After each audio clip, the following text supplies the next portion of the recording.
Shalom families, bagaimana kabar saudara? Kiranya penyertaan dan perlindungan Tuhan senantiasa bersama dengan kita. Untuk memperlambat penyebaran virus COVID-19, maka dengan itu segala proses produksi dan syuting ibadah church online dilakukan dengan standar protokol kesehatan yang sangat tinggi.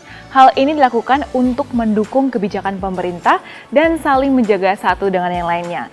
Namun saya percaya bahwa hal ini tidak membatasi kita untuk datang ke hadirat Tuhan. Karena Tuhan kita tidak dibatasi oleh ruang dan waktu. Amin saudara. Nah, sebelum kita masuk ibadah pada hari ini, mari kita saksikan WTC News untuk sepekan ini. Nah saudara, untuk menyambut Pentakosta ketiga, mari kita tingkatkan intensitas doa kita dengan mengikuti Azusa Street Prayer Tower yang diadakan setiap hari Rabu pukul 5 pagi dan setiap hari Kamis pukul 4 sore. Di masa-masa yang sangat challenging seperti saat ini, saya menghimbau saudara untuk ada dalam komunitas, di mana komunitas tersebut dapat menguatkan dan saling mendoakan satu sama lain. Untuk itu, saya mengajak Anda untuk join dalam Carousel. Bagi saudara yang belum terdaftar di Carousel, Anda dapat mendaftarkan diri Anda melalui GBI WTC Apps. Untuk adik-adik kelas 6, 9, dan kelas 12, we want to celebrate you. Jangan lupa untuk mengikuti Next Gen Online Graduation yang diadakan via Zoom dengan tema The Ultimate Dash yang akan diadakan pada hari Sabtu, tanggal 31 Juli 2021 pukul 4 hingga 6 sore. Dan untuk info lengkap dan pendaftarannya, kalian bisa scan QR Code berikut ini. For ladies, moms, and every worthy women in this church, jangan lupa untuk menghadiri ibadah Women of Excellence yang akan diadakan via Zoom Meetings pada hari Rabu tanggal 21 Juli 2021 pukul 2 siang hingga 3.30 sore dengan pembicara Pastor Jarod Wijanarko dengan tema Bercerai Bolehkah? Untuk info selengkapnya, Anda dapat mengaksesnya melalui Instagram @womenofexcellence_WTC. Sekarang, mari kita siapkan hati dan pikiran kita untuk fokus memasuki ibadah kali ini. Dan kita tinggalkan segala hal yang dapat berpotensi untuk mengalihkan kita. Saya percaya dimanapun saudara dan saya berada, Tuhan siap untuk melawat kita. Selamat beribadah, Tuhan Yesus memberkati.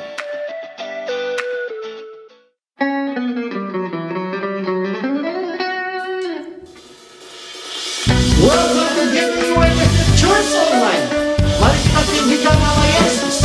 Kita agungkan nama Dia, karena Dia adalah penyembuh, Dia adalah penolong kita. Haleluya! Lihatlah, Dia datang membawa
Kami datang kepadamu, kami percaya hanya kepadamu, Kaulah andalan kami.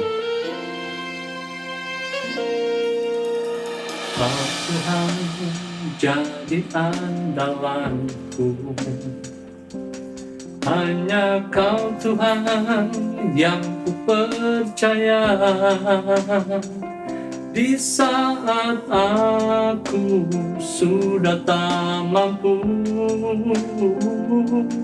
hanya Yesus sanggup melakukannya. Aku percaya ada mukjizat. Aku percaya Tuhanku dahsyat. Perbuatan ajaib telah dikerjakannya. Aku percaya ada mukjizat. Yes Lord, kami percaya Kau Tuhan jadi andalanku, hanya Kau Tuhan yang ku percaya. Di saat aku sudah tak mampu, hanya Yesus sanggup melakukannya. Aku percaya ada mukjizat. Aku percaya Tuhanku dahsyat. Perbuatan ajaib telah dikerjakannya. Aku percaya ada mukjizat. Aku percaya ada mukjizat. Aku percaya Tuhanku dahsyat. Perbuatan ajaib telah dikerjakannya.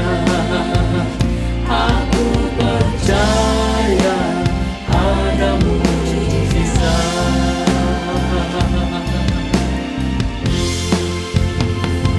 Percaya saja, percaya saja. Kami mau tetap percaya hanya kepadamu Tuhan. Percaya saja.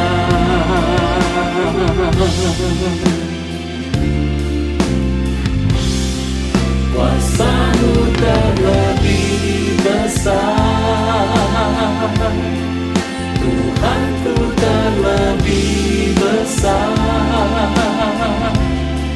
Tak pernah terlambat janji-Mu ya Tuhan menolong hidupku.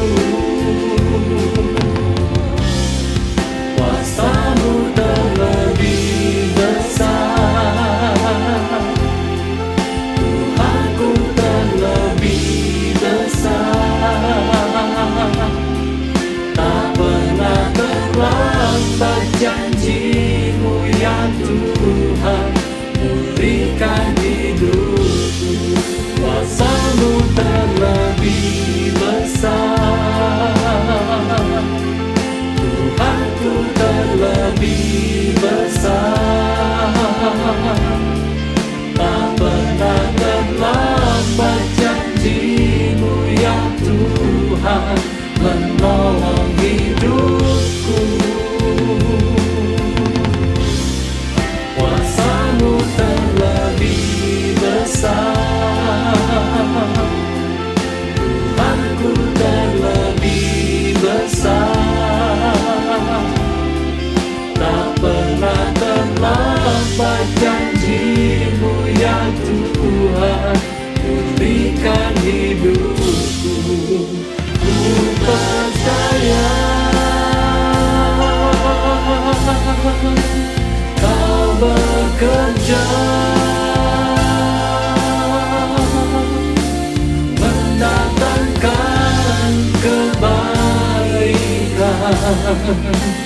di hidupku.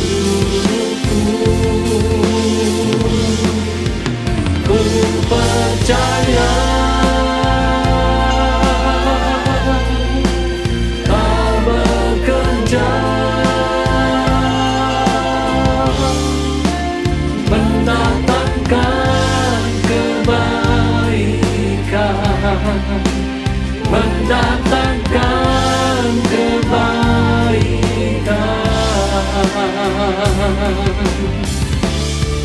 Kuasa-Mu terlebih besar,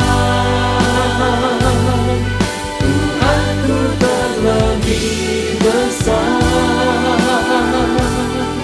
Tak pernah terlambat janji-Mu ya Tuhan, menolong hidupku. Kuasa-Mu terlebih besar, Tuhanku terlebih besar. Tak pernah terlambat janji-Mu ya Tuhan, pulihkan hidupku.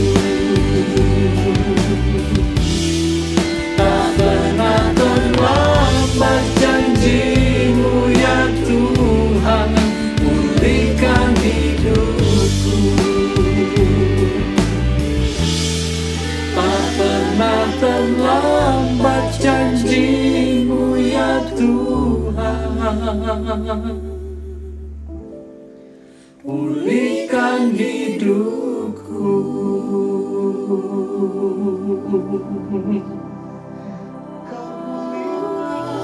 Shanarabayasi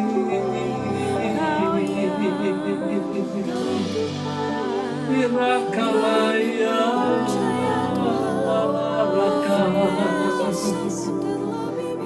Irabaya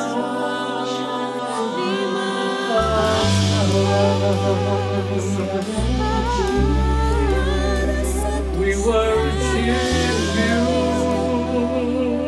oh Jesus. Kami menyembah-Mu Tuhan, merendahkan diri di hadapan-Mu. Kami rindu lawatan-Mu, kami rindu curahan kuasa-Mu. Kami haus, kami lapar, kami rindukan Engkau Yesus. Irakamaya,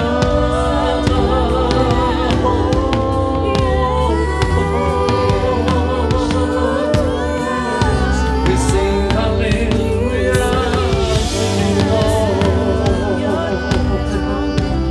Kami bawa doa kami kepadamu, kami bawa kerinduan kami kepadamu. Tenggelamkan kami dalam hadirat-Mu, puaskan hasrat kami. Engkaulah jawaban Tuhan.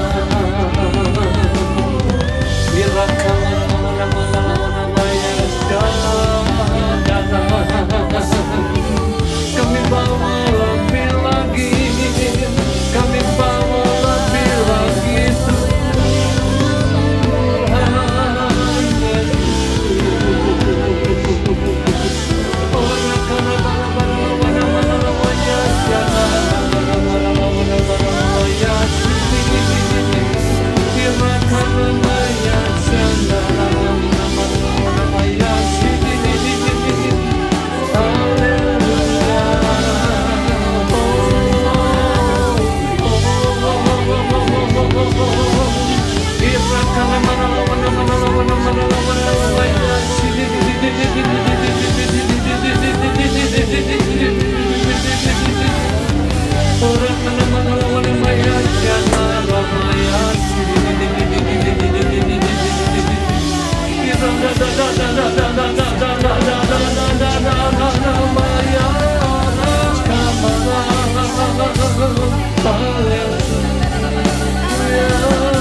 surrender to you.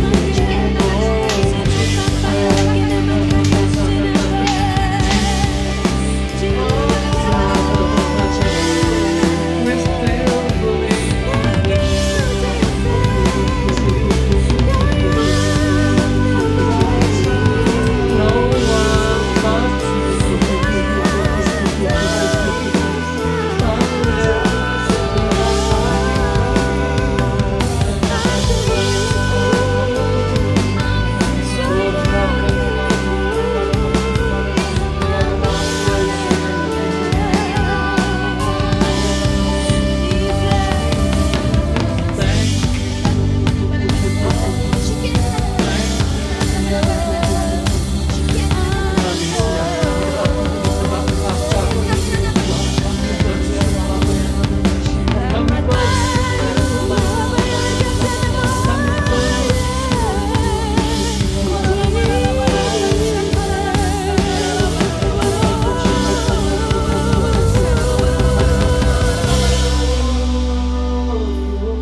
I believe in God our Father.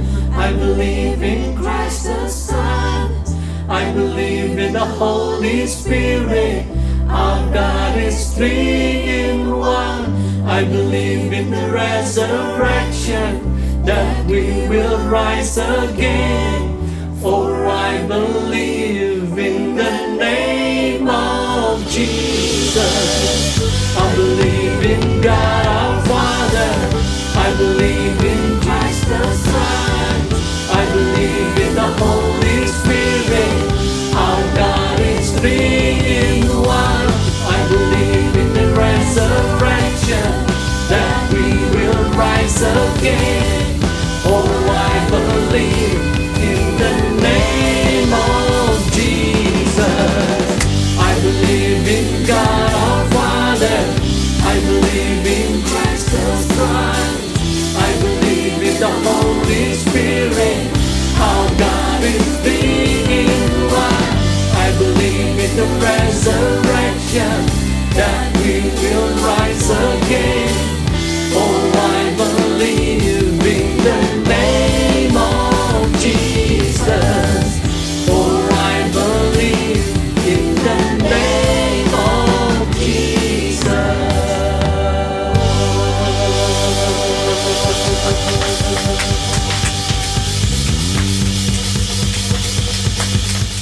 Tuhan, terima kasih Tuhan atas penyertaan-Mu dan perlindungan-Mu Tuhan terhadap kami sepanjang hari ini, minggu ini, bulan ini, bahkan tahun ini ya Bapa. Tuhan, sebentar kami mau berdoa Tuhan untuk bangsa Indonesia Tuhan supaya terhindar dan aman dari virus COVID-19. Kami percaya Tuhan, kami bisa dilindungi dan penularan COVID-19 dapat dihentikan Tuhan di Indonesia Tuhan. Kami berdoa Tuhan untuk jemaat GBWTC Tuhan supaya tetap sehat selalu dan terhindar dari virus COVID-19 ini Tuhan. Tuhan, sebentar kami mau memberikan persembahan Tuhan. Kami berdoa Tuhan supaya persembahan ini bisa berkenan di hadapan-Mu ya Bapa. Terima kasih kami sudah berdoa dan mengucap syukur. Haleluya, amin. Saudara dapat memberikan persembahan dengan cara transfer ke rekening yang tertera atau scan QR Code yang ada di layar Anda. Mari families, sebelum kita memberikan persembahan, kita deklarasikan persembahan kita bersama-sama. 1, 2, 3. Pada saat kami membawa persembahan, kami percaya pintu surga terbuka dan berkat Tuhan dicurahkan. Saya menerima bisnis, pekerjaan, sekolah, dan kuliah yang lebih baik. Keuntungan, bonus, dan aset dilipat gandakan. Semua transaksi dibuat berhasil, customer lama dan baru Tuhan datangkan. Semua pembayaran dapat dilunasi, memiliki rumah di bumi dan di surga. Menerima hadiah, kejutan, dan penghargaan. Diberikan jodoh bagi yang belum punya pasangan, keluarga harmonis dan tidak ada kemandulan. Semua musuh, penyakit, dan kerugian dihalau dari dalam hidupku, keluargaku, pekerjaanku, dan bisnisku. Ini adalah waktu memberi persembahan dalam nama Yesus. Haleluya. Program vaksin gratis GBI-WTC.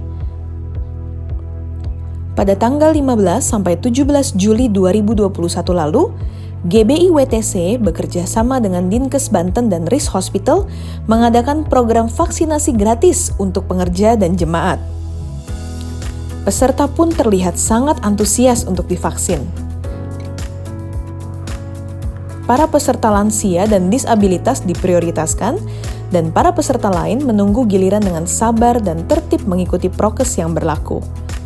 Puji Tuhan, dalam kurun waktu 3 hari, sudah ada kira-kira 1.000 orang yang divaksin loh.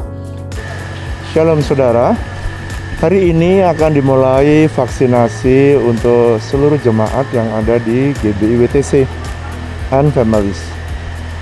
Nah, selama 3 hari ini kita ikut ambil bagian di dalam program pemerintah, yakni vaksinasi, supaya terjadi herd immunity, sehingga nanti kawasan ini bisa bebas dari COVID-19 karena semua orang telah divaksin. Saya berdoa, ini masa yang sukar, ini masa yang sulit, tetapi saya berdoa supaya kita bisa melewati masa-masa yang sukar seperti hari ini. Dan saya berdoa supaya tidak ada satupun di antara saudara yang harus mengalami penderitaan yang berat oleh karena COVID-19. Saya berdoa supaya saudara makin sehat dan kita ketemu lagi setelah COVID-19 bisa hilang dari Indonesia. God bless you.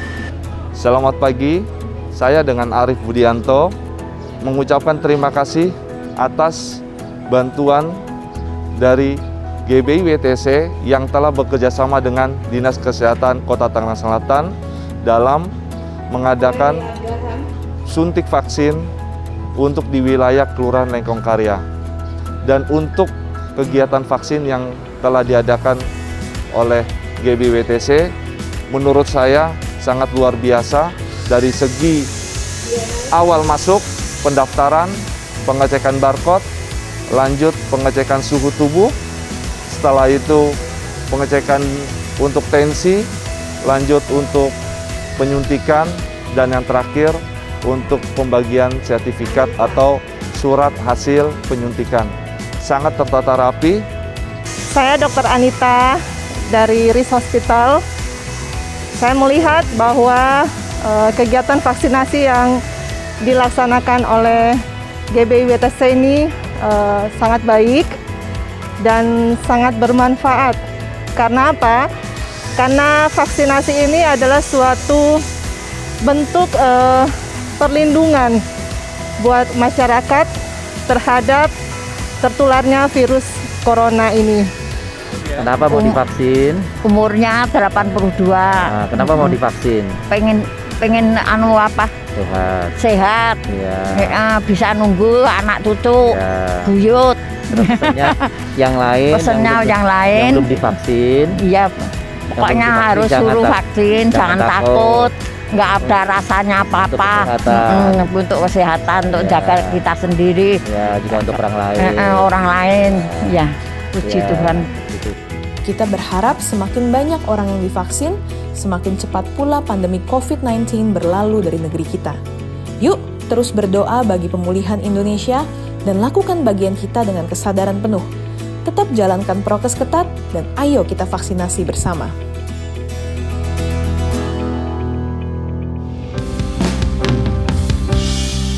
You are worthy of it all. You are worthy of it all. For from you are all things, and to you are all things. You deserve the glory. You are worthy of it all. You are worthy of it all. For from you are all things, and to you are all things. You deserve the glory. For from you are all things, and to you are all things. You deserve the glory.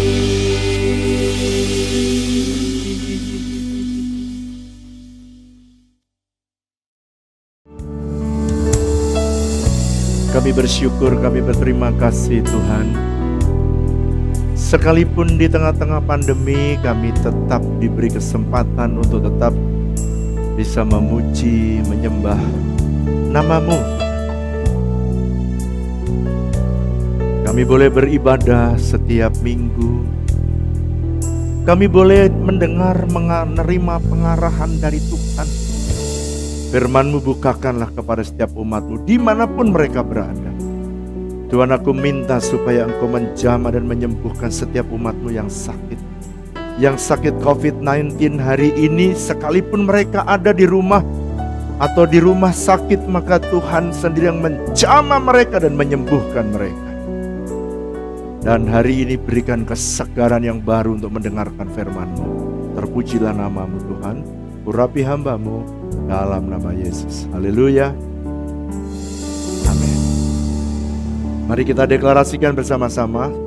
Angkat Alkitab kita, Sangkit Bangkit berdiri, dan kita deklarasikan bersama. 1, 2, 3.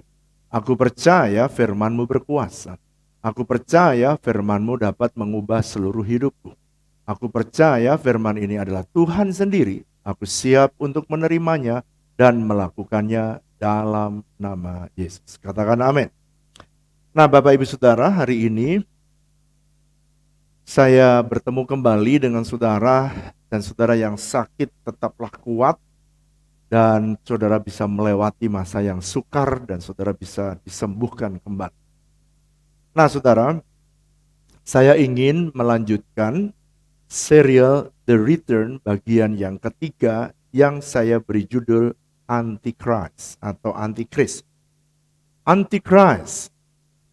Nah, saudara, ada beberapa pertanyaan dan saudara nanti boleh bertanya di dalam kolom chat atau saudara taruh di bagian komen ya, supaya saudara bisa lebih lama ada di sana. Nah, ada yang bertanya, Pak, apakah sangkakala sekarang sudah dibunyikan? Sekarang saudara lihat, perhatikan saya ke depan. Apakah sangkakala sudah dibunyikan, Pak? Jawabannya belum. Saudara perhatikan, kalau sangkakala dibunyikan maka tempatnya di sini. Dimulai dengan rapture.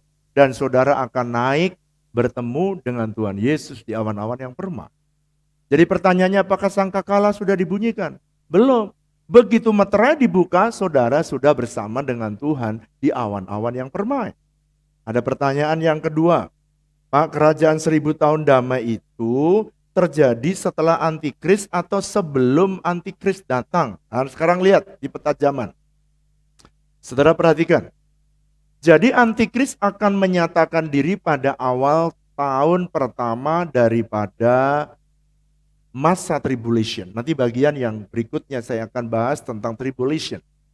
Hari ini saya akan membahas satu tokoh selama tribulation itu yang namanya Antikris. Jadi Antikris menyatakan diri sebelum kerajaan 1000 tahun.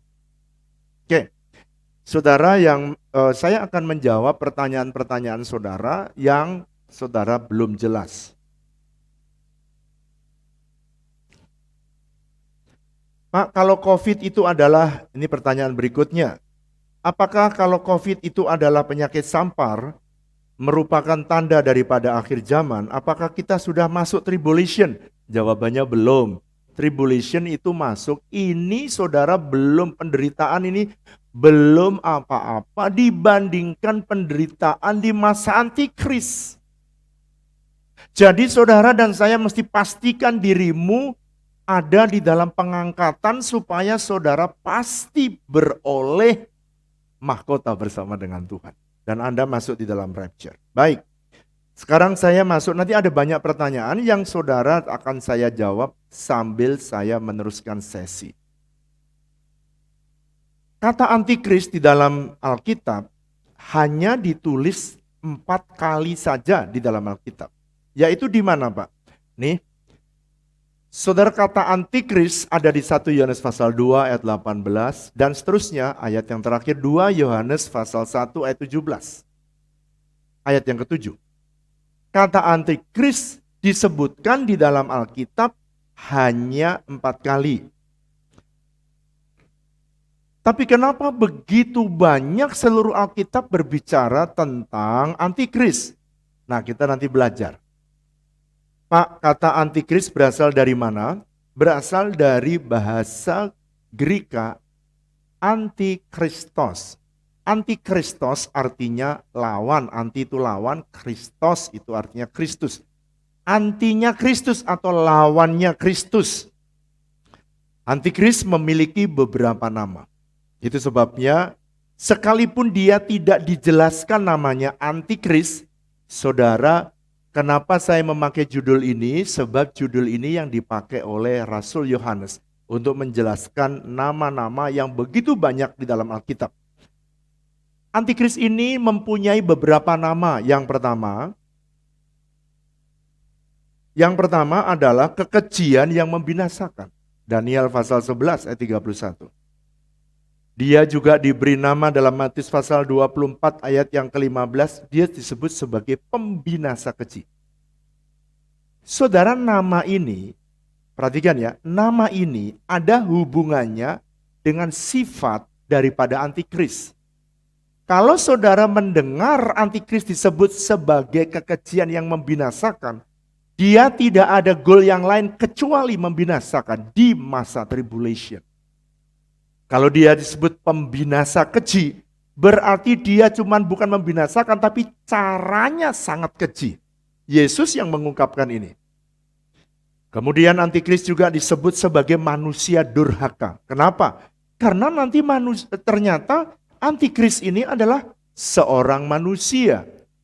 Sekalipun di dalam Alkitab disebutkan nama antikris dengan kata binatang yang keluar dari dalam laut.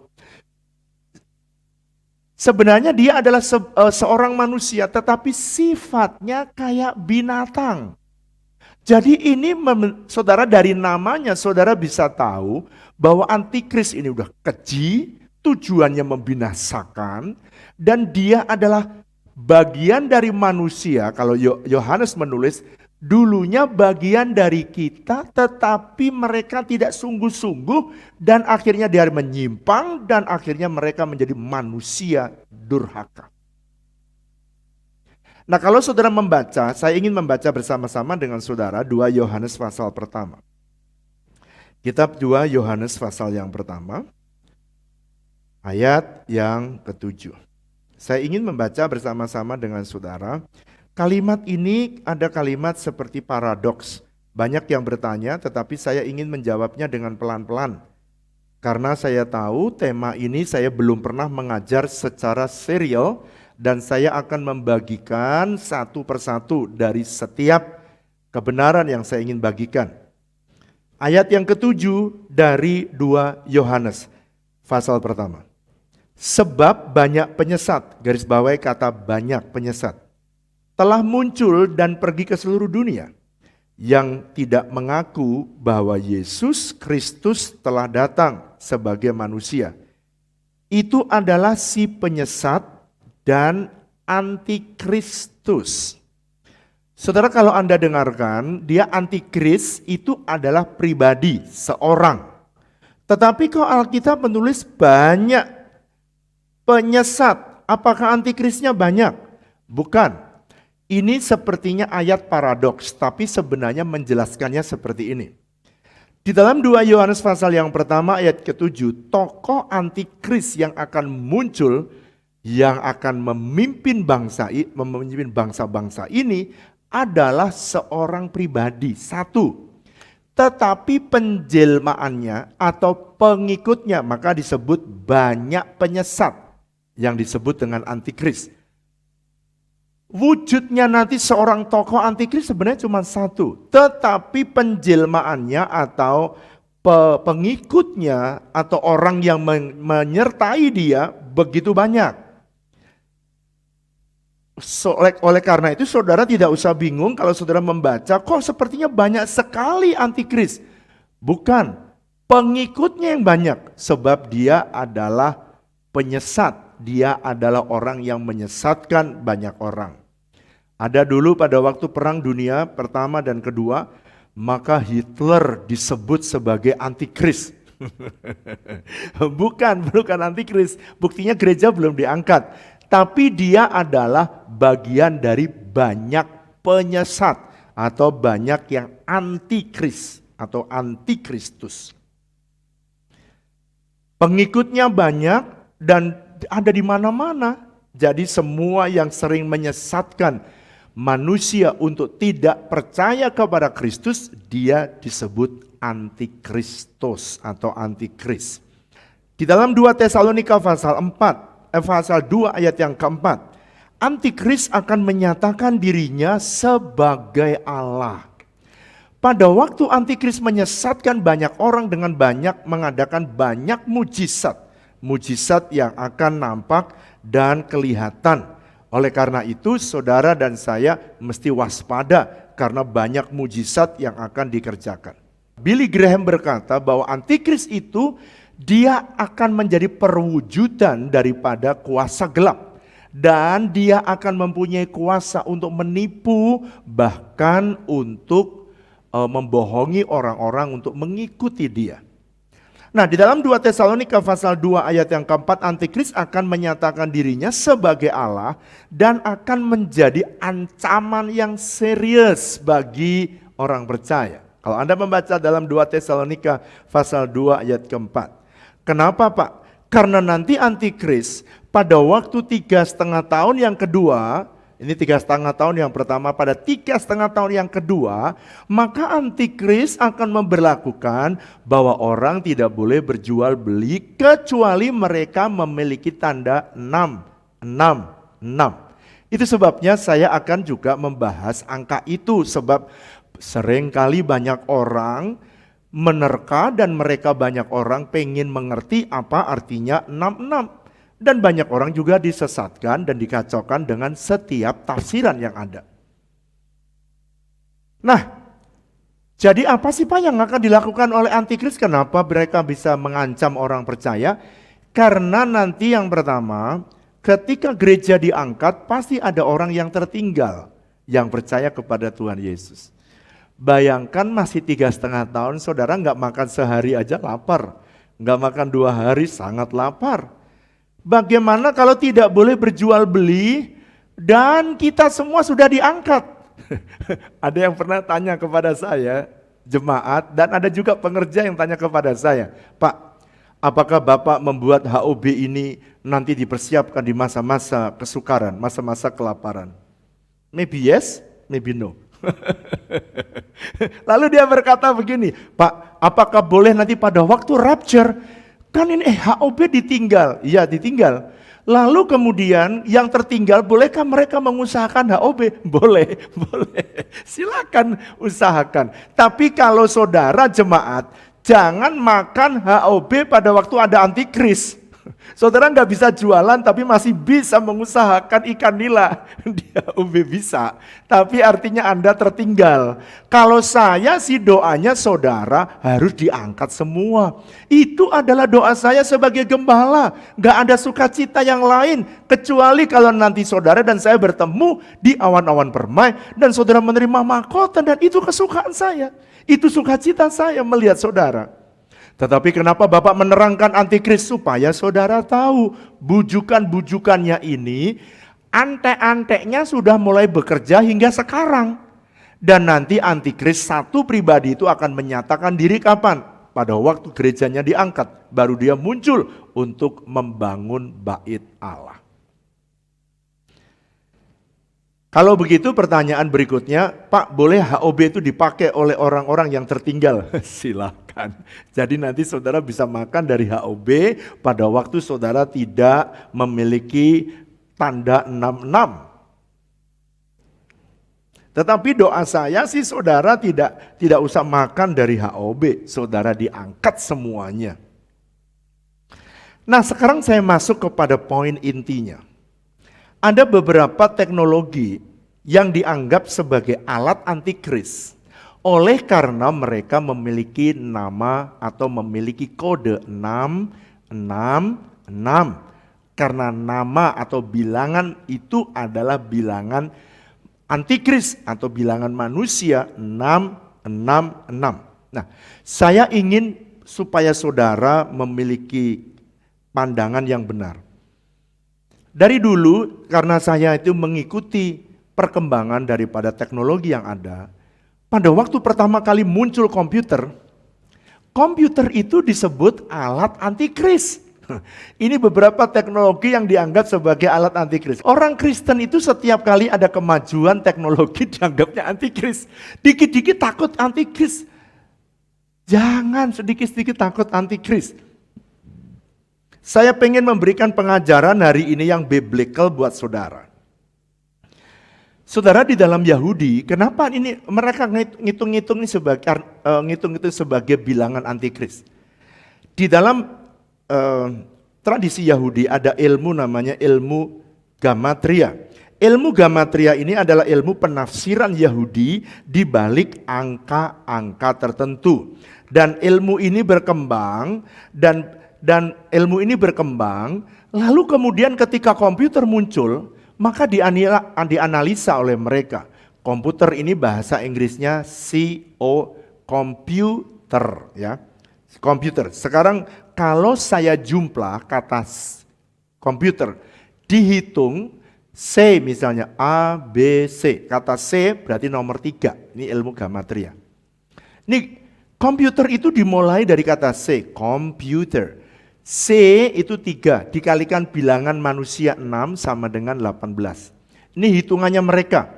Komputer ini kenapa disebut antikris, alat antikris? Karena jumlah komputer ya, komputer ya. 3 kali 6, 18 dan sebagainya. Dan lalu dijumlah dikalikan 6.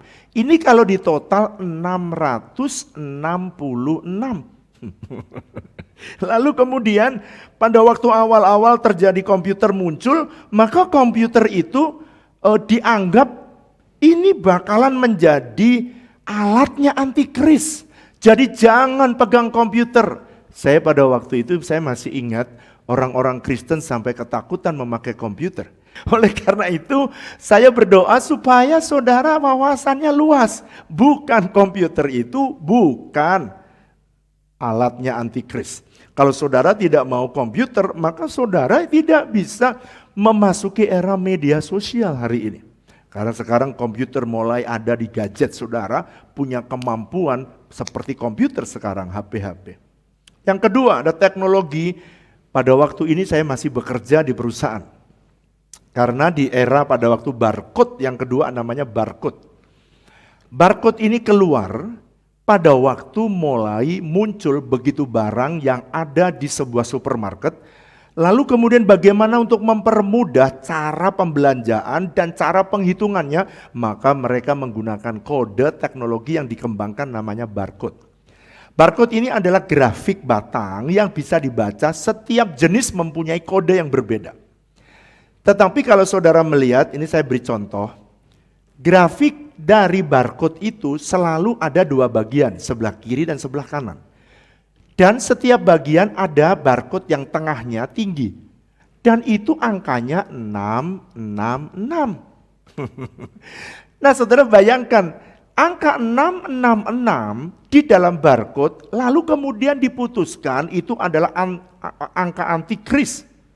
Tuh lihat di dahi mereka ada 666. Terus kemudian mulai muncul di dalam media sosial, tangan dikasih tanda 66, dahi dikasih tanda 666. Karena berasal dari barcode yang sebelah kirinya ada barcode yang Anda lihat yang garis merah yang panjang. Itu 666 karena memang mereka membuatnya seperti itu. Tapi dia bilang itu adalah antikris. Coba seandainya dulu pada waktu dulu saya ditanya sama pimpinan saya, Wiryo, apakah betul itu barcode itu antikris? Sebab kalau antikris kita nggak bisa jualan. Kenapa, Bu? Itu nggak bisa masuk supermarket, nggak bisa masuk lagi ke perusahaan yang lain karena semua mesti pakai barcode sekarang yang retail. Lalu saya bilang jangan percaya yang begituan.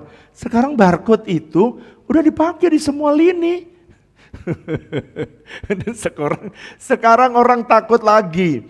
Ada vaksin yang ada barcode-nya. Waduh, saudara, vaksin ada barcode-nya. Lalu kemudian vaksin yang ada barcode-nya itu bisa dilacak. Jadi di dalam vaksin ada barcode. Please deh. Kita agak sedikit pinter sedikit supaya ketika menerima informasi kita mesti belajar. Jangan suka share. Saya ini di-share banyak sekali jemaat yang ketakutan gak mau vaksin. Gara-gara di dalam vaksin ada barcode. Nah sama seperti Indomie ada barcode. Itu punya 66 gitu. Punya antikris. Bukan, itu kode saja. Pak, kalau pakai barcode bisa dilacak. Ya bisa, yang dilacak vaksinnya, bukan saudara yang dilacak. Sekarang saya sudah divaksin, dan saya nggak bisa dilacak. Tuh yang bisa dilacak, vaksin yang dipakai ke saya, itu bisa dilacak berapa jumlahnya. Jadi kadang-kadang banyak sekali orang yang confused oleh karena mereka mengira, dari sejak dulu mereka mencoba menganalisa, siapa sih antikris? Apa sih sebenarnya nomor 66 itu?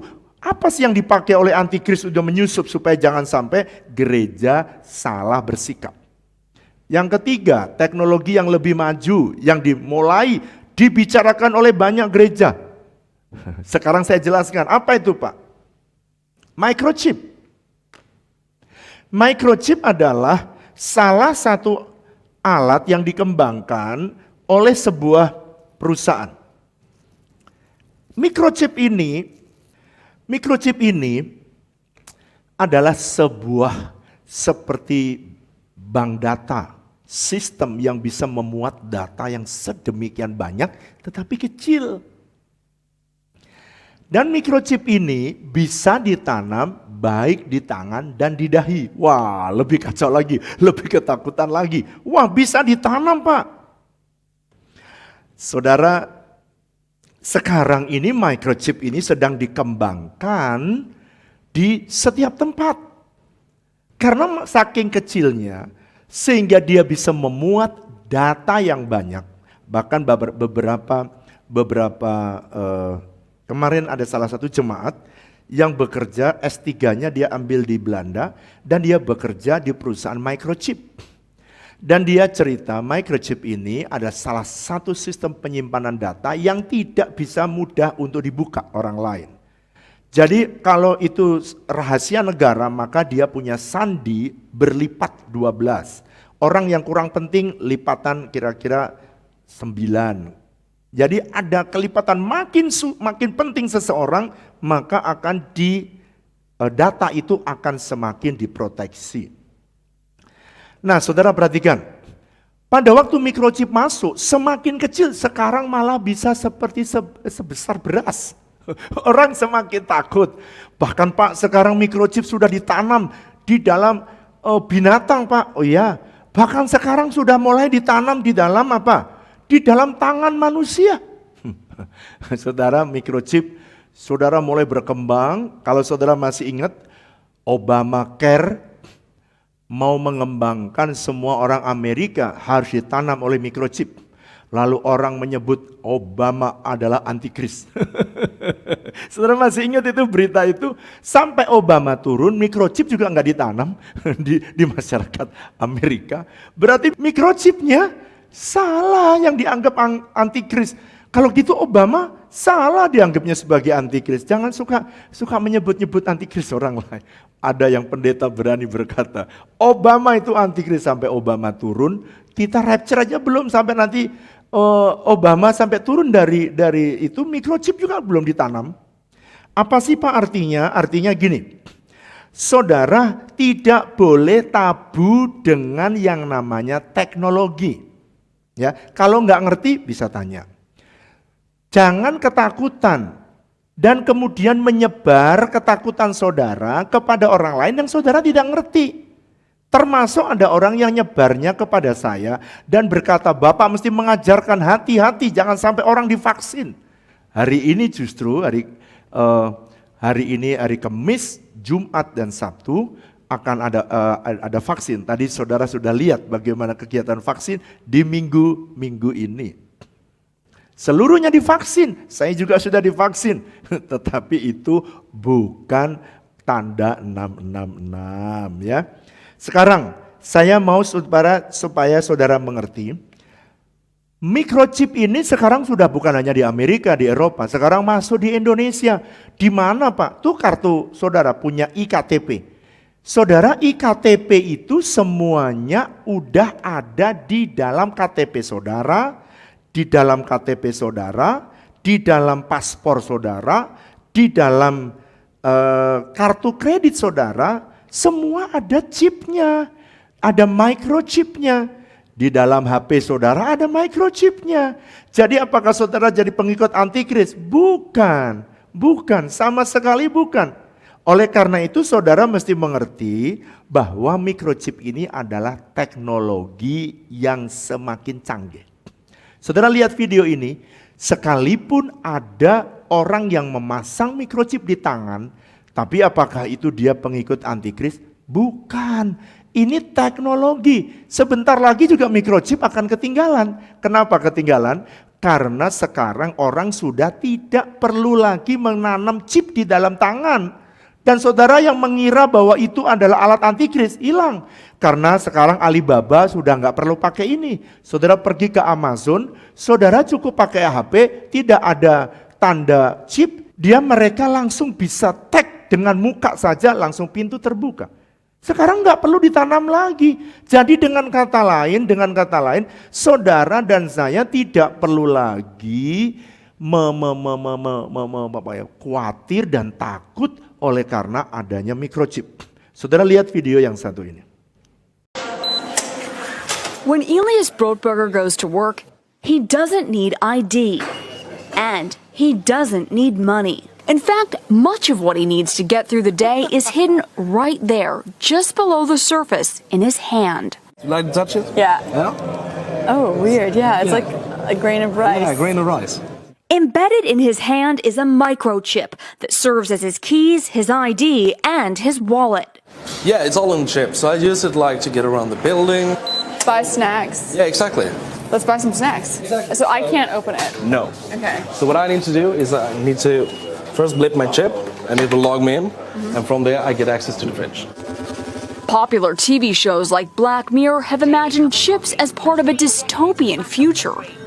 Install ingrain procedure with local anesthetic and you're good to go. In Sweden, the microchips are already here. The microchip implants use the same technology that's in contactless credit cards, which have made cash pretty much obsolete in Sweden.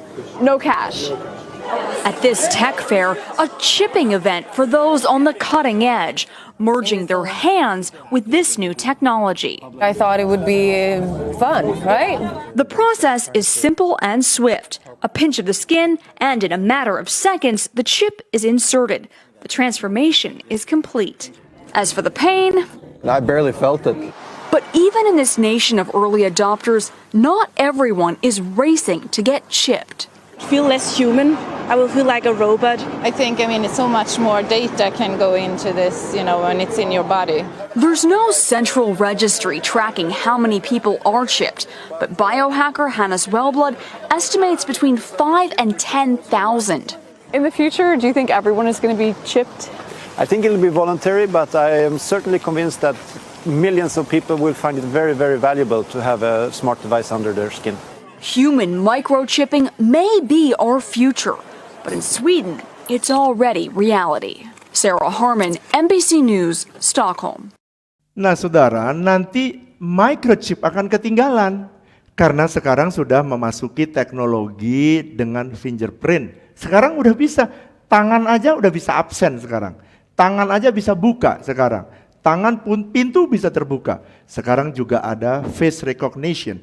Jadi lewat muka saudara itu berbeda-beda setiap orang.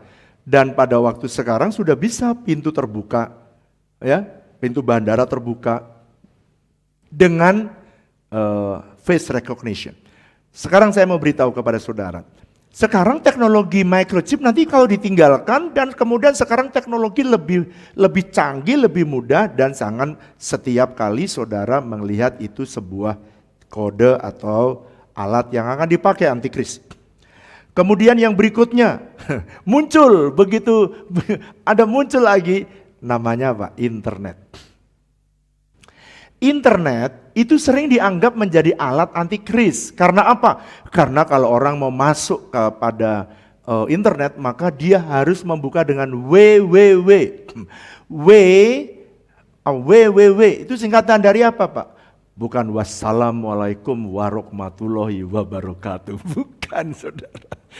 WWW itu kenapa angkanya 6? Kalau di dalam bahasa Ibrani, angka vav atau angka vav itu, atau waw atau vav itu huruf apa? Huruf 6 kalau di dalam bahasa Ibrani. Jadi W atau waw atau vav itu semua itu adalah angka 6. Jadi kalau WWW itu artinya 666. Dianggap internet. Jadi jangan pakai internet. Internet itu adalah antikris. Nah sekarang kita saja semua di masa pandemi semua menggunakan internet untuk saudara bisa dengarkan khotbah saya. Jadi dengan kata lain saudara jangan sampai mudah terjebak dan tertipu bahkan nyebar hoax. Mengatakan bahwa WWW itu adalah alat antikris. Padahal sebenarnya WWW itu singkatan dari World Wide Web. Supaya semua orang bisa masuk di dalamnya dan bahkan sekarang ada Google Chrome yang mempunyai lambang seperti 666. Nih ya, kalau Hebrew ya.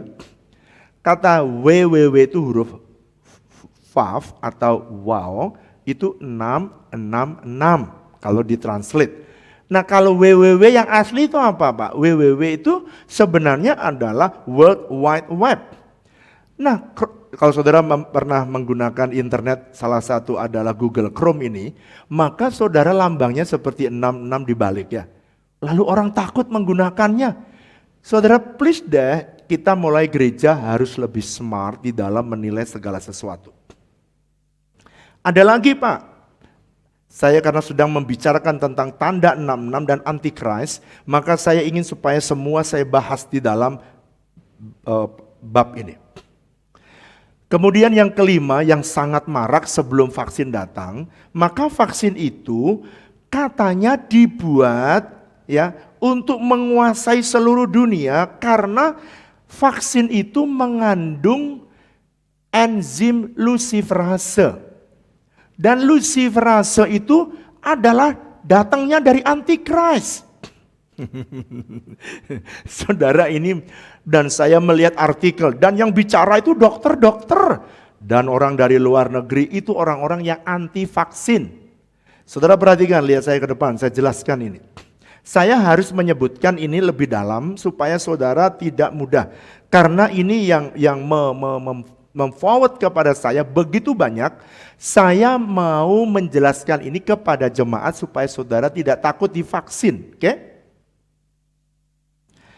Kalau sekarang kata istilah luciferase itu berasal dari mana Pak? Sekarang perhatikan, di dalam Yesaya pasal 14 ayat yang ke-12, kalau saudara mendengar kata bintang timur, kata bintang timur di dalam ayat Yesaya pasal 14 ayat 12, bintang timur yang jatuh itu adalah lambang daripada setan. Itu ditulis di dalam Alkitab Vulgata.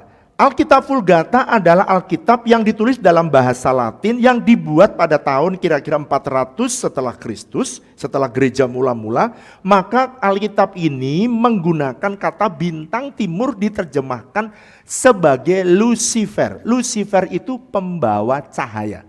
Karena bintang timur itu membawa cahaya, maka diterjemahkan di dalam Alkitab Vulgata disebut Lucifer. Tetapi apakah Lucifer itu setan? Apakah Lucifer itu antikris? Bukan. Karena apa? Karena kalau saudara membaca dalam Wahyu pasal 22 ayat yang ke-16. Saya baca supaya saudara mengerti. Wahyu pasal yang ke-22 ayat yang ke-16. Siapa yang dimaksud dengan bintang timur?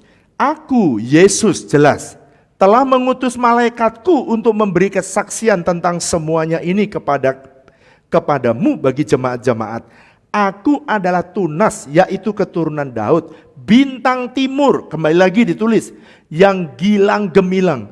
Ini adalah Yesus. Tapi dalam Alkitab Vulgata ditulis bintang timur itu atau yang membawa cahaya itu adalah Lucifer. Jadi kata Lucifer itu adalah pembawa cahaya. Kalau di dalam Yesaya pasal 14 saya baca. Supaya saudara sedikit punya understanding lebih dalam tentang kebenaran firman ini ya. Jadi kalau sebenarnya kalau saudara tanya sama saya, apakah siapa yang layak menyandang bintang timur? Yang asli adalah Yesus lah. Dia pembawa cahaya, dia membawa terang. Nah sekarang dalam Yesaya pasal 14 supaya saudara jelas.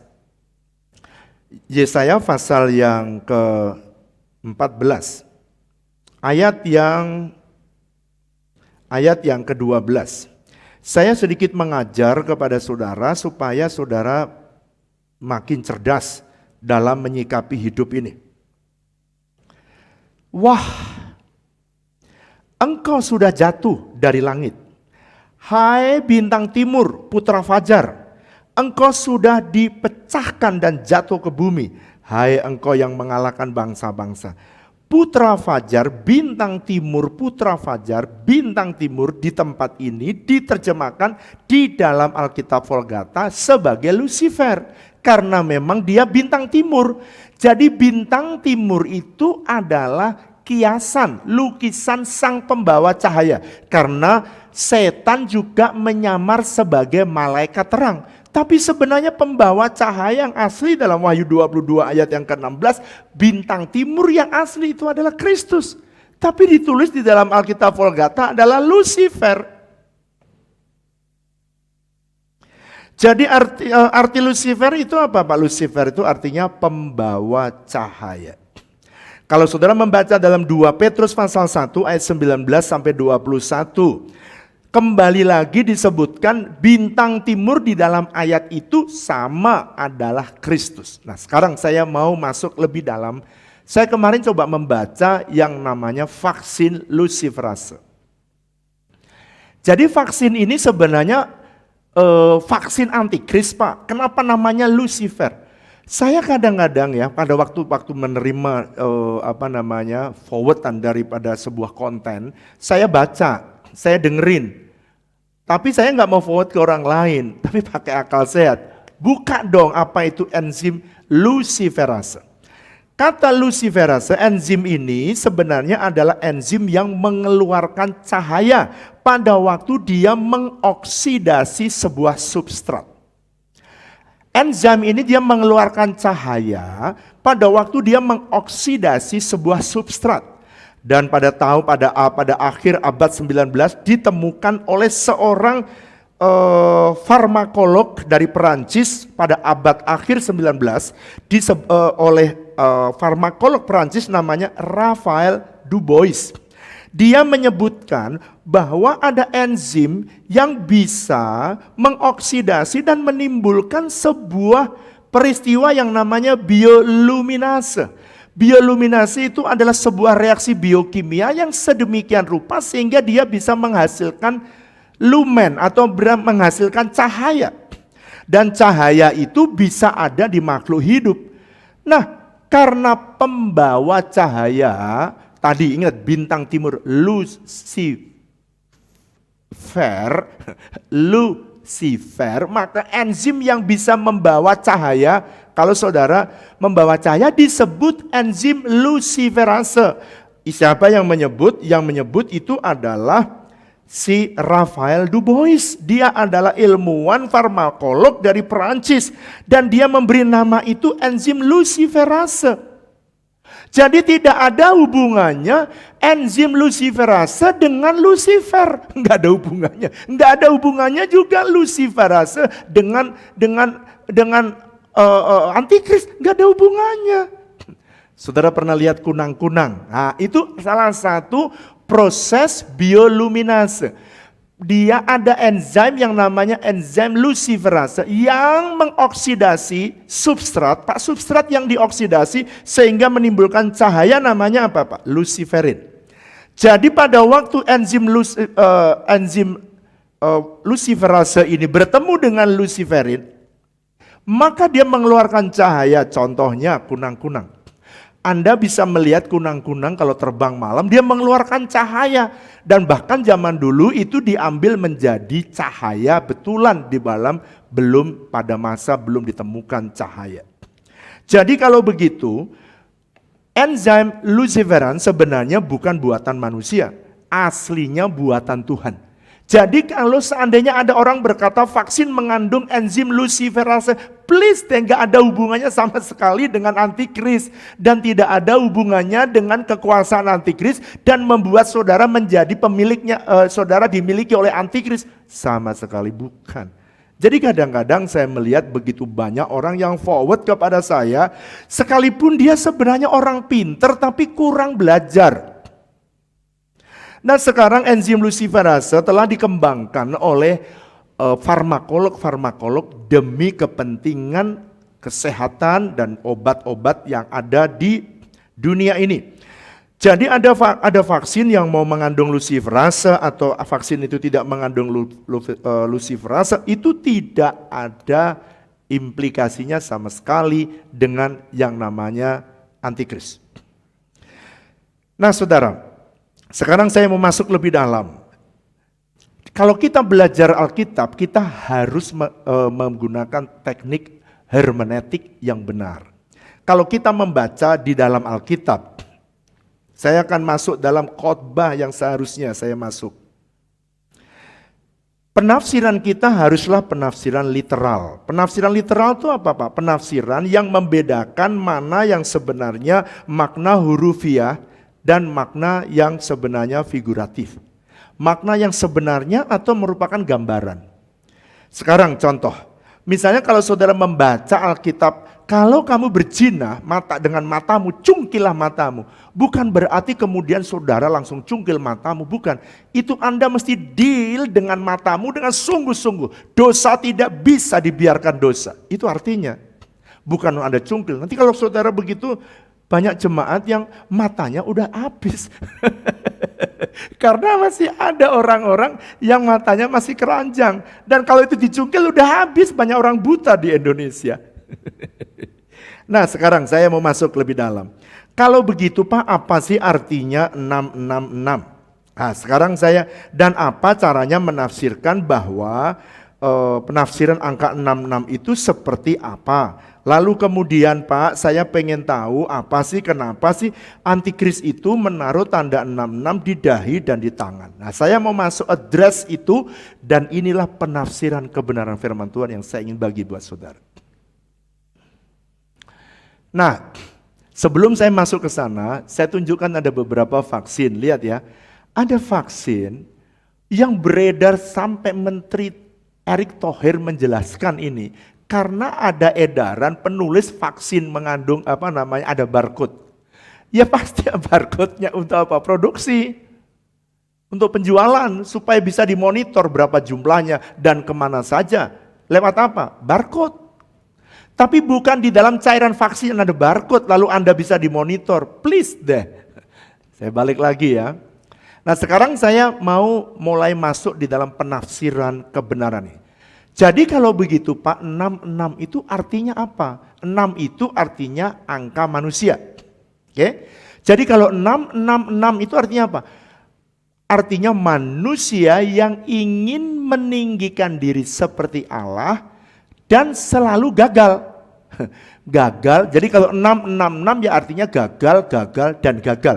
Sekalipun nanti waktu di dalam masa tribulation Anda nggak lihat, dia ingin menyatakan diri sebagai Allah, cuma dikasih waktu 3,5 bulan saja sama Tuhan Yesus. Dan akhirnya antikris harus berhadapan dengan Christ, dengan Kristus yang asli. Nah sekarang mengenai tanda yang ada di tangan dan di dahi. Saya akan masuk ini untuk memberikan arahan saudara supaya benar. Dan ini penafsiran yang sesuai dengan kebenaran firman. Jadi jangan meraba-raba terus, nanti ada teknologi baru lagi, Anda meraba-raba lagi. Saya mau Anda berhenti meraba-raba dan kembali kepada firman. Yang mengajarkan tentang tangan, di dahi dan di tangan, itu Tuhan. Mari buka Ulangan pasal 6. Kitab Ulangan pasal yang ke-6. Mari baca bersama dengan saya Ulangan pasal 6 ayat yang keempat sampai dengan ayat yang ke-9. Dengarkanlah hai orang Israel, Tuhan Allah itu, Allah kita itu esa. Kasihlah Tuhan Allahmu dengan segenap jiwamu dan dengan dengan hatimu, dengan segenap jiwamu dan dengan segenap kekuatanmu. Apa yang kuperintahkan kepadamu pada hari ini haruslah engkau memperhatikan, haruslah engkau mengajarkan berulang-ulang kepada anak-anakmu dan membicarakan apabila engkau duduk di rumah, apabila engkau sedang dalam perjalanan, apabila engkau berbaring, apabila engkau bangun. Perhatikan ya. Haruslah juga engkau mengikatkannya sebagai tanda pada apa? Tanganmu. Dan haruslah itu menjadi apa? Lambang di mana? Di dahi. Jadi sebelum antikris 666 menggunakan itu semua istilah itu dia meniru. Ingat ya, antikris atau Kristus itu meniru. Kenapa disebut meniru? Karena sebenarnya yang asli adalah pengajaran yang berasal dari Tuhan. Garis bawahi, haruslah engkau mengikatkannya sebagai tanda pada tanganmu dan haruslah engkau menjadi lambang di dahimu dan haruslah engkau menuliskan pada tiang pintu rumahmu. Ini yang namanya mesusa. Dan pada pintu gerbangmu. Nah, sekarang saya ingin masuk lebih dalam. Pak, kalau begitu kita nggak usah takut dengan tanda yang akan dipasang di tangan atau di dahi. Karena kepada saudara sudah diberikan tanda oleh Tuhan pada waktu saudara dan saya mengasihi Tuhan. Perhatikan ya, tanda di dahi dan di tangan itu berbicara tentang apa? Ulangan pasal 6 tadi barusan kita baca, kamu harus mengajarkan kepada anakmu berulang-ulang. Dan haruslah tanda itu ada pada, perhatikan 3, dahimu, tanganmu, pintu rumahmu. Kalau orang Israel, mereka mengartikan itu sebagai tanda lahiriah hingga hari ini. Kalau saudara pergi ke Israel, tanda itu masih ada hari ini.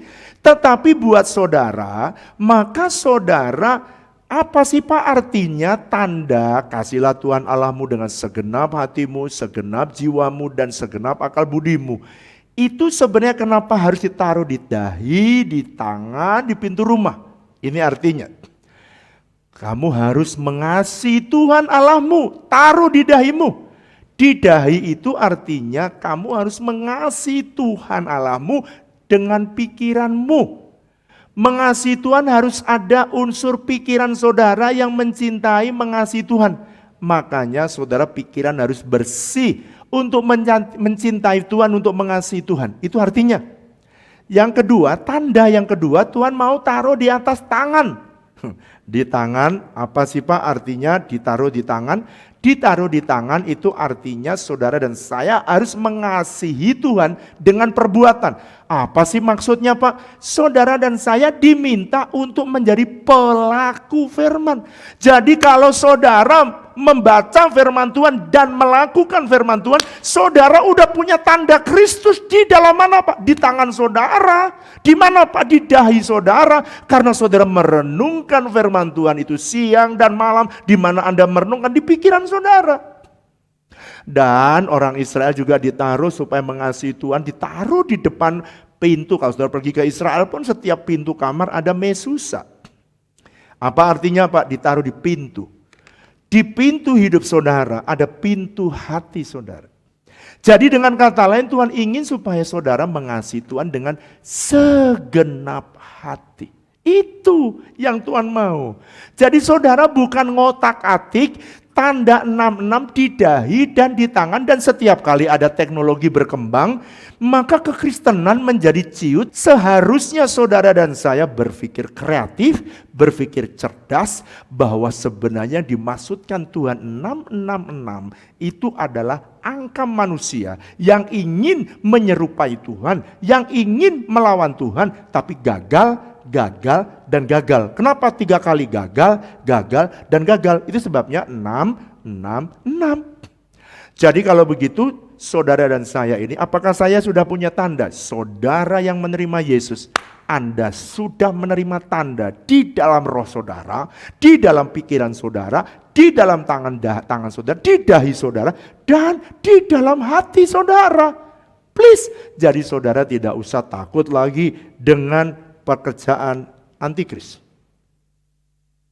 Jadi dengan kata lain, saudara yang saya ajar membaca firman Tuhan, merenungkan firman Tuhan, dan melakukannya, maka saudara sama seperti saudara telah memiliki tanda Kristus di dalam hidup saudara. Dan orang yang sudah memiliki tanda Kristus dalam hidup saudara, saudara tidak mungkin menjadi pengikut antikris. Kenapa? Karena Roh Kudus yang akan bekerja menolong saudara. Selama saudara mengikuti arahan Roh Kudus, dia tidak akan mengizinkan saudara. Kecuali kalau saudara melawan dia. Itu yang disebut dengan menghujat Roh Kudus. Ada seorang hamba Tuhan, sebelum saya bicara lebih panjang, ada seorang hamba Tuhan namanya Bernard of Clairvaux. Dia berkata, the true measure of loving God is to love Him without measure. Jadi ukuran untuk kita mengasihi Tuhan sebenarnya adalah mengasihi Tuhan tanpa ukuran. Dengan kata lain, segenap hidupmu, segenap pikiranmu, segenap perbuatanmu, segenap hatimu, segenap kekuatan. Saya berdoa, mari kita cinta Tuhan, dan walaupun ada badai, walaupun ada topan, saudara tetap mencintai Tuhan. Sambil sampaikan ya, ku mau cinta Yesus selamanya. Ku mau cinta Yesus selamanya. Meskipun badai silih berganti dalam hidupku, mari nyatakan, ku tetap cinta Yesus, sebab Tuhan ingin selamanya. Katakan, ya Aba, ya Aba, Bapa, ini aku anakmu, layakkanlah seluruh hidupku. Oh, ya Aba, Bapa, ini aku anakmu, pakailah sesuai dengan rencanamu. Sebenarnya tanda di dahi itu sebenarnya siapa sih yang memulai? Tuhan. Antikris itu cuma bisa niru, copy aja. Pada waktu saudara membaca Wahyu pasal 14, ada 144.000 orang Israel akan dimenteraikan dengan tanda. Di mana? Di dahi mereka. Siapa yang mulai? Tuhan. Kalau Anda membaca Wahyu pasal 7 ayat 4, maka dimeteraikanlah dahi mereka dan mereka menjadi milik Tuhan. Di mana? Di dahi mereka. Siapa yang melakukan? Tuhan. Jadi memang memeteraikan di dahi itu adalah permulaan yang mulai adalah Tuhan. Untuk membuat supaya milik kepunyaannya tetap ada bersama dengan dia. Itu sebabnya perhatikan, orang yang tertinggal sekalipun sudah ada tanda itu, makanya dia dikejar, diburu oleh si antikris yang tertinggal. Makanya saudara yang sudah jadi anak Tuhan ada tanda di dalam hidup saudara. Ada, setan pun tahu. Satu hari ketika saya melayani orang kerasukan setan, saya bilang ada tanda darah Yesus. Langsung setannya lari. Nggak main-main. Nah saudara, kalau orang Israel tidak memaknai makna rohaninya, tapi dia lebih memaknai makna daripada makna lahiriah. Orang Yahudi itu sembahyang ditaruh di dahi, itu ada tempat yang di dahi dan ada di tangan mereka. Kalau di dahi dan di tangan disebutnya tefilin, kalau bahasa Ibrani, atau dalam bahasa Yunani adalah filakteria. Nah, pakai apa sih gambarnya? Ini kira-kira kayak begini. Ini kalau di dalam rumah itu namanya mesusa. Mesusa kalau di dalam rumah. Kalau tefilin kayak apa sih Pak? Nih, jadi kalau orang Yahudi berdoa, kalau saudara belum pernah ke Israel, dia mengikat tangannya untuk membuktikan bahwa dia mengasihi Tuhan dengan kekuatannya. Dia mengasihi Tuhan dengan pikirannya. Merenungkan firman Tuhan dengan pikirannya. Mengasihi Tuhan dengan hatinya. Itu saudara tempat di mana dia, saudara lihat di dahinya ada cendolan, kemudian di tangannya diikat ada tanda di tangan mereka. Nah, jadi kalau begitu apa sih Pak makna 666 itu? Ini orang Israel lihat itu Mesusa, dia lihat ada Mesusa dipegang setiap kali mau masuk, dia bilang ini aku mengasihi Tuhan dengan segenap hatiku. Luar biasa ya, Mesusa namanya. Nah, sekarang saya membahas yang 666. Di dalam 1 Raja-Raja pasal 10 ayat 14. Angka 66 itu kecuali dalam kitab Wahyu ditemukan di 1 Raja-Raja. Yaitu kekayaan Salomo selama 1 tahun, yaitu 666 talenta emas.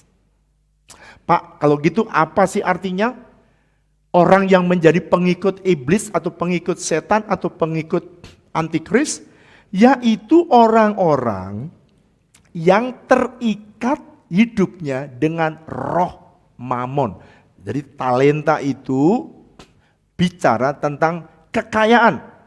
Tetapi bukan kekayaan itu sendiri, tetapi Alkitab menulis bahwa yang membuat seseorang itu jatuh karena dia cinta akan uang, bukan uangnya. Jadi jika tanda itu diberikan, jadi kalau orang itu mencintai uang, cinta mamon lebih daripada cinta Yesus, maka pada waktu tribulation, maka akan keluar tanda dan muncul bisul-bisul jahat di seluruh tubuhnya dan tulah yang sangat mengerikan di dalam hidup mereka. Nah saudara, saya mau mengakhiri khotbah saya ini. Tujuan kitab Wahyu itu ditulis untuk apa? Bukan untuk menakut-nakuti saudara, justru untuk membuat supaya saudara bahagia. Dan orang-orang yang mengikuti kepada antikris, maka dia akan dihukum. Tetapi kitab Wahyu itu ditulis supaya memberi penghiburan kepada saudara. Tujuan kitab Wahyu itu ditulis tidak untuk menakut-nakuti saudara, tapi justru memberi penghiburan kepada saudara. Saat kesukaran datang, saudara dan saya harus bertahan sampai akhir. Supaya nanti saudara menerima mahkota yang Tuhan sediakan bagi kita. Yang kedua, kenapa kitab Wahyu ditulis? Yaitu supaya saudara mengerti bahwa antikris sesungguhnya adalah pecundang. Dia adalah pecundang. Yesuslah yang sebenarnya menjadi pemenang di dalam setiap peperangan.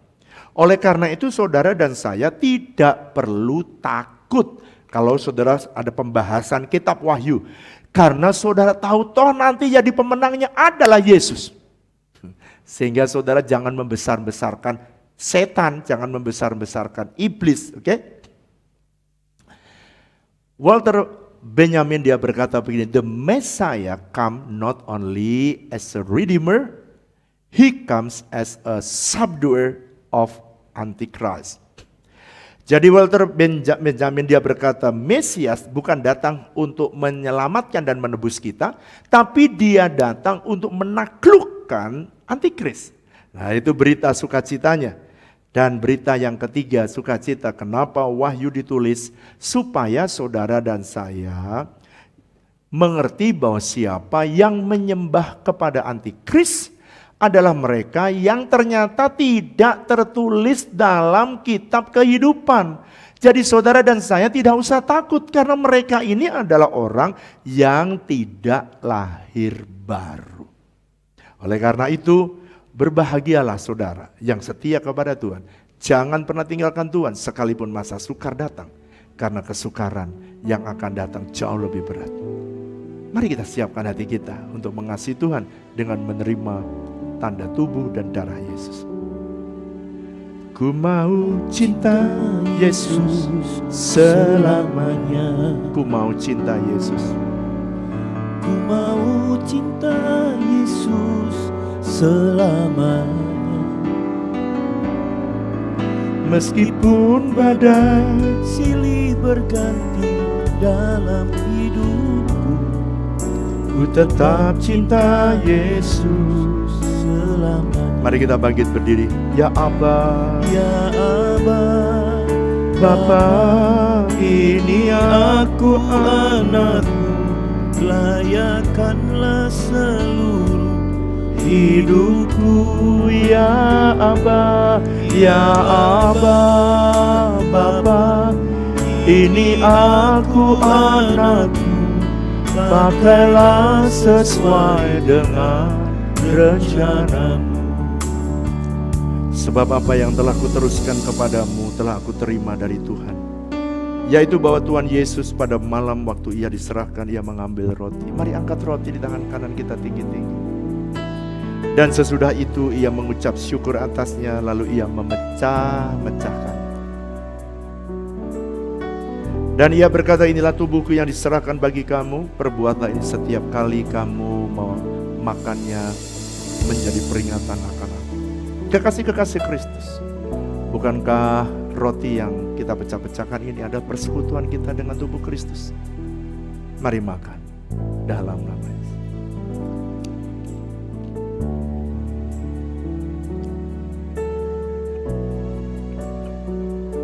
Terima kasih Tuhan. Mari angkat cawan di tangan kanan kita tinggi-tinggi.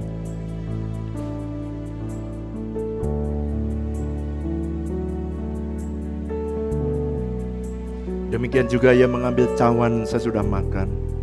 Lalu ia berkata, cawan ini perjanjian baru yang dimeteraikan oleh darahku.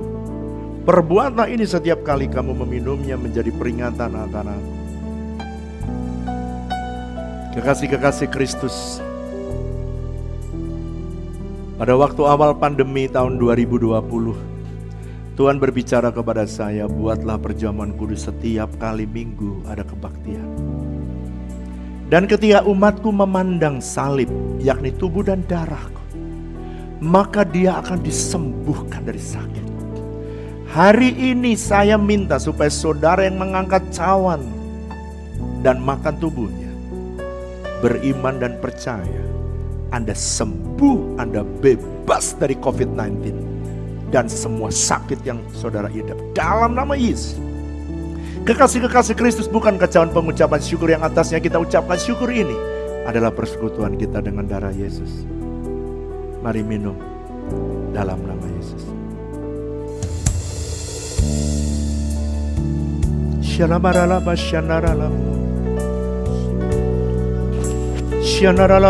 Mari angkat dua tanganmu, angkat dua tangan.